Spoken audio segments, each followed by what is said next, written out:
On a cliff overlooking the dark waters of Lake Calenhad stands the tower fortress that is home to the Circle of Magi. This tower is the only place in Ferelden where mages may study their art among others of their kind. Within the high stone walls, the Circle practices its magic and trains apprentices in the proper use of their powers. But the Circle Tower is as much a prison as a refuge. The ever-vigilant Templars of the Chantry watch over all mages, constantly alert for any sign of corruption. This gilded cage is the only world you know.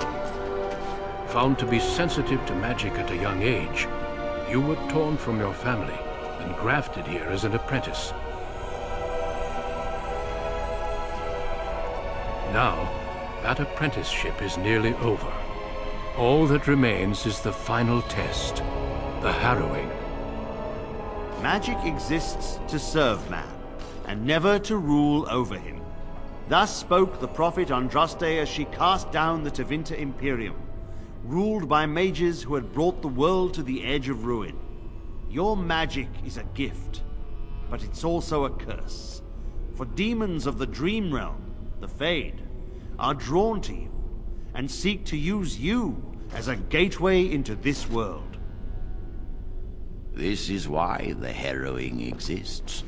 The ritual sends you into the Fade, and there you will face a demon, armed with only your will.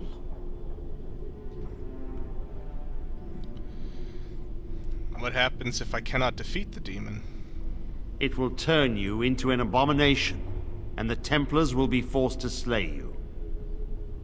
This is Lyrium, the very essence of magic, and your gateway into the Fade. The Harrowing is a secret out of necessity, child. Every mage must go through this trial by fire. As we succeeded, so shall you. Keep your wits about you, and remember the Fade is a realm of dreams. The spirits may rule it, but your own will is real. The apprentice must go through this test alone, First Enchanter. You are ready.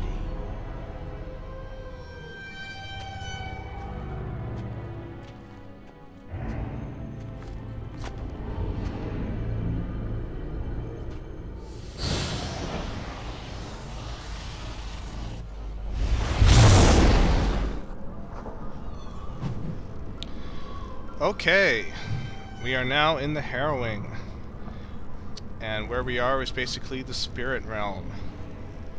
As a mage, basically we have sort of a somewhat solid, somewhat tenuous link between the real world, or the physical world, and the realm of dreams and spirits, and unfortunately demons as well. So, this is kind of the initiation, and as you've just heard, it's either do or die here. This is serious business. If we are not able to defeat the demon, or we succumb to the demon's temptations, the Templars, who are kind of half guardians and half, what's the word I'm looking for? Overseers, will slay us. So we must be very careful. And we are taking some items here.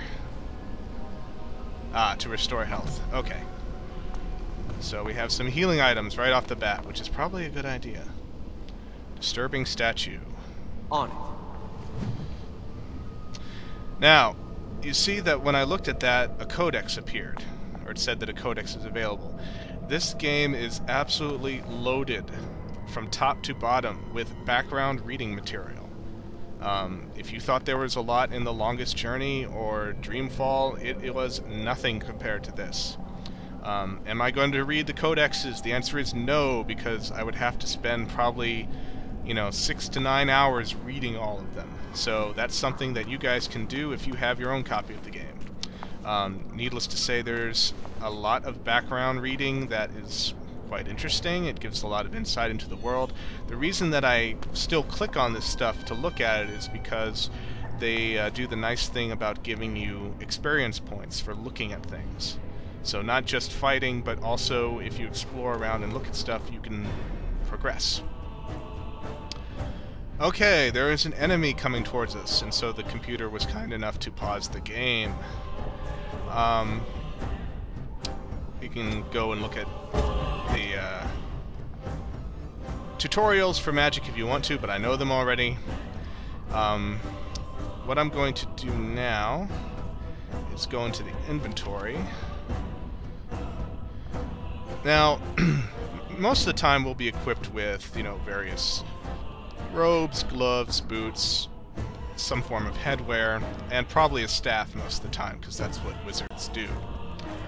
But in this case, we are not yet armed with that, so we must use purely our magic to defend us. You can see there's the radar up here. It shows the general vicinity of where the enemy is. A will-o-wisp or something to that effect. So we will attack it with bolt. And we'll throw some fire at it. Or not.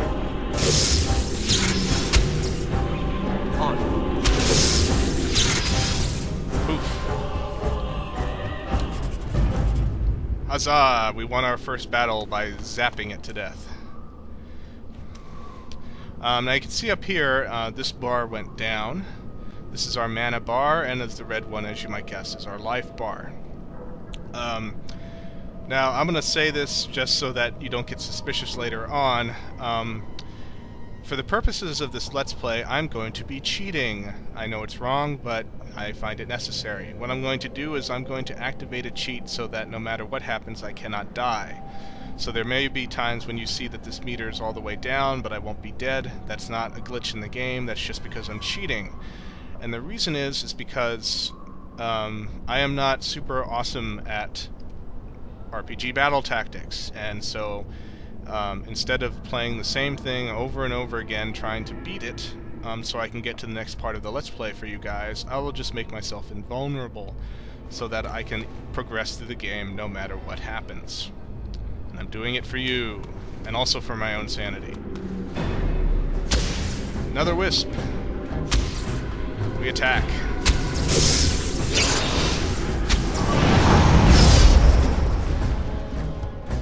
And of course, whenever you defeat enemies, just like in any role-playing game, you gain more experience. The experience appears here in the bottom of the screen on this bar. Once this bar reaches all the way to the top, it will then start over and we will go up a level.